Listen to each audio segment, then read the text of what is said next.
ഈ പാവപ്പെട്ട ആളുകളുടെ ലയമായാലും അവരുടെ ഭക്ഷണമായാലും അവരുടെ മരുന്നായാലും ഉൾപ്പെടെ എല്ലാം കൊടുക്കുന്നതിനും സാമൂഹ്യക്ഷേമ പെൻഷൻ കൊടുക്കുന്നതിനും കാഴ്ചപ്പാടുള്ള ഒരു പ്രസ്ഥാനമാണ് ഇടതുപക്ഷ ജനാധിപത്യ മുന്നണി.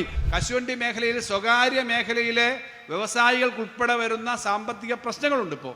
അതുകൊണ്ട് അവിടുത്തെ തൊഴിലാളിക്ക് PF-ന്റെ ഒരു ഭാഗം അല്ലെങ്കിൽ ഗ്രാറ്റുവിറ്റി PF-ന്റെ ഒരു ഭാഗം സർക്കാർ കൊടുക്കാൻ വേണ്ടി തീരുമാനമെടുത്തത് ഈ സർക്കാരാണ്. ആദ്യമായിട്ടാണ് അങ്ങനൊരു തീരുമാനം ഈ സംസ്ഥാനത്ത് നടപ്പിലാവുന്നത്. 100-120 വർഷമായി പാവപ്പെട്ട തൊഴിലാളികൾ പ്ലാന്റേഷൻ തൊഴിലാളികളായി വന്നു കിടക്കുന്ന വളരെ പരിമിതമായ സൗകര്യം മാത്രമുള്ള, വളരെ പഴക്കമുള്ള, വേണ്ടത്ര സൗകര്യമില്ലാത്ത തൊഴിലാളികളുടെ വീടുകളെയാണ് ലയങ്ങൾ എന്ന് പറയുന്നത്. അവിടെ പോയി ഒന്ന് നോക്കിയാലേ അറിയൂ, അവിടെ വേണ്ടത്ര സൗകര്യമില്ല. പ്ലാന്റേഷൻ മേഖലയിൽ പലയിടത്തും വേണ്ടത്ര പണമില്ല. അവരുടെ പ്ലാന്റേഷനുകൾ പലതും സാമ്പത്തിക പ്രതിസന്ധിയിലുണ്ട്.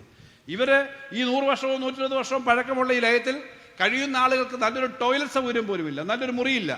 അതിന് സർക്കാർ ഇതാദ്യമായി അത്തരം ലയങ്ങളുടെ സൗകര്യം വർദ്ധിപ്പിക്കാൻ വേണ്ടിയിട്ട് പണം ബഡ്ജറ്റിൽ മാറ്റിവെച്ചു. അതിൻ്റെ ഭാഗമായിട്ടുള്ള പദ്ധതിയാണ് ഇന്നലെ വളരെ പഴക്കമുള്ള തിരുവനന്തപുരത്തെ ഒരു എസ്റ്റേറ്റിൽ, ആ എസ്റ്റേറ്റിൽ ഇന്നലെ അതിന് ഉദ്ഘാടനം നടന്നു. 100-100ഓളം വരുന്ന ലയങ്ങളെ നവീകരിക്കുന്ന പദ്ധതി ഉദ്ഘാടനം. കേരളത്തിലെ ഗവൺമെന്റ് എന്ന് പറഞ്ഞാൽ കുറച്ച് ആളുകൾ, മന്ത്രിമാരും MLA-മാരും, പഞ്ചായത്ത് എന്ന് പറഞ്ഞാൽ അല്ലെങ്കിൽ സഹകരണ സംഘം എന്ന് പറഞ്ഞാൽ അതിനകത്തെ കുറച്ച് പ്രതിനിധികളും മാത്രമല്ല. ഈ നാട്ടിലെ സാധാരണക്കാരായ ഓരോരുത്തരും കൊടുക്കുന്ന പണത്തിൽ നിന്നും ആ നികുതി പിരിച്ച് ആ നികുതി ജനങ്ങൾക്ക് വേണ്ടി കൊടുക്കുന്ന ഒരു വലിയ സമ്പ്രദായമാണ് ഗവൺമെന്റ്. ആ സമ്പ്രദായത്തിൽ ഈ ഗവൺമെന്റിന്റെ മുൻഗണന എന്താ?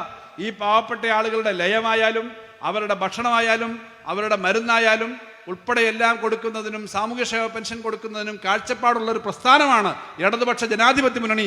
അതാണ് ഇടതുപക്ഷ ജനാധിപത്യ മുന്നണിയും മറ്റ് രാഷ്ട്രീയ പാർട്ടികളും തമ്മിലുള്ള വ്യത്യാസം എന്നുള്ളതാണ്. അതുകൊണ്ടാണ് ഇത് കൊടുക്കാൻ തയ്യാറാവുന്നത്.